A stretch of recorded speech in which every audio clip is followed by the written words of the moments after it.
இசையமைப்பாளர் தான் பாடிய ஒரு பாடலை மாற்றி பதிவு செய்து விட்டார் என்று கூறி நடிகை பானுமதி படப்பிடிப்பை பாதியில் நிறுத்திவிட்டு சென்றுள்ளார். அதன் பிறகு என்ன நடந்தது என்பது குறித்து ஏவிஎம் சரவணன் அவர்கள் தன்னுடைய ஒரு பேட்டியில் கூறிய ஒரு சுவாரஸ்யமான தகவலை பற்றி தான் இந்த பதிவில் நாம பார்க்க போறோம். வாங்க பதிவிற்குள் போகலாம். தென்னிந்திய திரைப்பட உலகில் நடிகை, பாடகி, இசையமைப்பாளர், தயாரிப்பாளர், இயக்குனர் என பன்முக திறமை கொண்டவர் பானுமதி. சினிமாவில் எல்லா துறைகளிலும் தனது திறமையை வளர்த்து கொண்ட இவர் தனக்கு தோன்றுவதை அப்படியே பேசும் தைரியசாலி என்று பலரும் சொல்ல கேட்டிருப்போம். அதேபோல் தனது திரைப்படங்களில் தன்னை விட யாரும் சிறப்பாக நடித்துவிடக் கூடாது என்பதால் அவர்களுடன் போட்டி போட்டு நடிக்கும் மனப்பான்மை கொண்டவர் இவர்.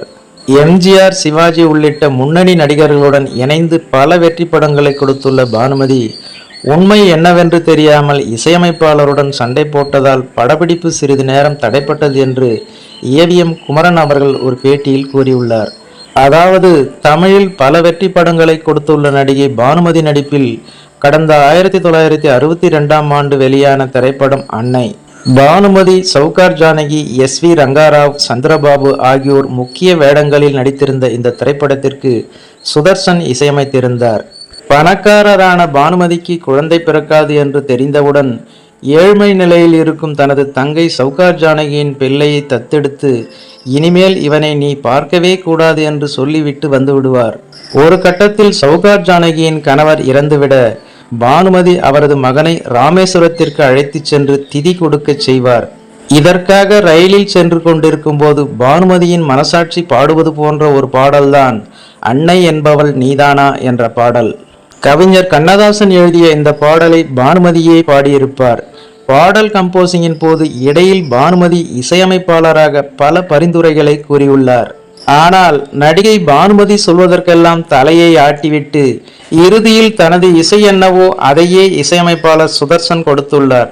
இந்த பாடல் படப்பிடிப்பு நடந்தபோது பாதியில் நிறுத்திய பானுமதி, நான் பாடியதை மாற்றி இருக்கிறீர்கள், இசையமைப்பாளர் சுதர்சனை கூப்பிடுங்கள் என்று சொல்ல இசையமைப்பாளர் சுதர்சன் வந்து எதையும் மாற்றவில்லை, நீங்கள் பாடிய மற்றொரு டிராக்கை கட் செய்து இதில் வைத்திருக்கிறேன் என்று சொன்னாலும் நம்பாத பானுமதி ரெக்கார்டிங் தியேட்டருக்கு சென்று பார்த்துள்ளார். அப்போது பானுமதி பாடிய 2 டிராக்குகளும் பிளே செய்யப்பட்ட போது உண்மை என்ன என்று தெரிந்து கொண்டுள்ளார்.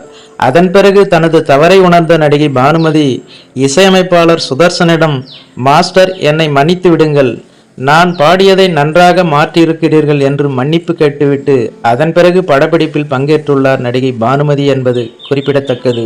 ஓகே ஃப்ரெண்ட்ஸ், இந்த ஒரு சுவாரஸ்யமான தகவல் உங்களுக்கு பிடித்திருந்தால் உடனே ஒரு லைக் போட்டு சப்ஸ்கிரைப் பண்ணி சப்போர்ட் பண்ணுங்க. மேலும் இது போன்ற வேறொரு சுவாரஸ்யமான தகவலுடன் சந்திக்கலாம். அதுவரை உங்களிடமிருந்து விடைபெறுவது I'm C Ilango. Thanks for வாட்சிங். See you later. Bye bye.